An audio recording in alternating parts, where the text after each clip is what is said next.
Peace Media Lab mempersembahkan video seri memahami konflik. Bagaimana konflik kekerasan terjadi? 1 tahun setelah reformasi awal tahun 1999, masyarakat Indonesia dikejutkan oleh konflik kekerasan komunal bernuansa agama dan etnis. Konflik-konflik ini sangat mengerikan. Misalnya, dalam konflik di Maluku yang berlangsung dari Januari 1999 hingga Januari 2003, tercatat 5.000 orang meninggal dunia, sekitar 500.000 orang menjadi pengungsi, serta hampir 80% dari fasilitas dan bangunan rusak. Tahukah Anda, konflik ini hanya dipicu oleh perkelahian 2 orang pemuda. Tapi mengapa konflik ini meledak dan sulit dipadamkan hingga 4 tahun lamanya, serta memakan ribuan korban? Marilah kita mengenali dan memahami konflik. Konflik kekerasan berkecamuk karena ada suatu peristiwa. Misalnya perkelahian, pembunuhan, sengketa, perebutan kekuasaan, dan lain-lain.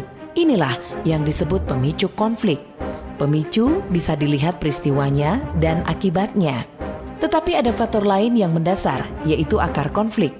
Akar konflik biasanya tidak terlihat di permukaan. Akar konflik ini bisa berupa ketidakadilan, diskriminasi, korupsi, dan lain-lain. Selama akar ini masih ada, maka konflik sulit dihilangkan. Akar konflik ini seperti ranting-ranting pohon yang kering. Jika ada pemicu, maka dengan mudah terbakar. Ketika ranting mulai terbakar, maka apinya bisa merembet karena ditiup angin, hingga terjadi kebakaran hutan yang luas. Angin inilah yang disebut akselerator konflik.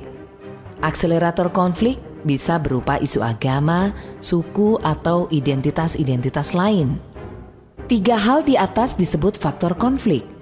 Selain faktor konflik, suatu konflik berlangsung karena ada aktor. Siapakah mereka? Provokator, yaitu aktor-aktor utama yang terlibat dalam konflik. Aktor ini kadangkala memiliki logika yang abnormal. Logika yang abnormal ini biasa disebarkan dalam bentuk informasi yang distortif. Informasi yang bias ini nantinya mempengaruhi kelompok kedua, yaitu kelompok rentan. Mereka tidak terlibat langsung konflik, tapi akhirnya terpengaruh dan ikut terlibat dalam konflik. Aktor ketiga adalah kelompok fungsional, yaitu kelompok yang tanggung jawab utamanya adalah menghentikan kekerasan dan mencegah meluasnya konflik. Aktor fungsional ini berperan sebagai pemadam kebakaran.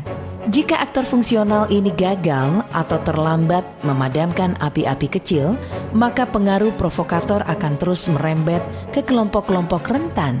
Maka konflik akan makin meluas. Konflik akan mengalami berbagai fase, dari fase ketegangan, terjadi kekerasan, jatuhnya korban, dan terus meluasnya konflik. Itulah yang disebut fase ekskalasi. Ketika konflik mulai diatasi, akan terjadi perundingan, perdamaian. Itulah yang disebut deeskalasi. Bagaimanakah seharusnya sebuah konflik ditangani? Simak terus seri video ini.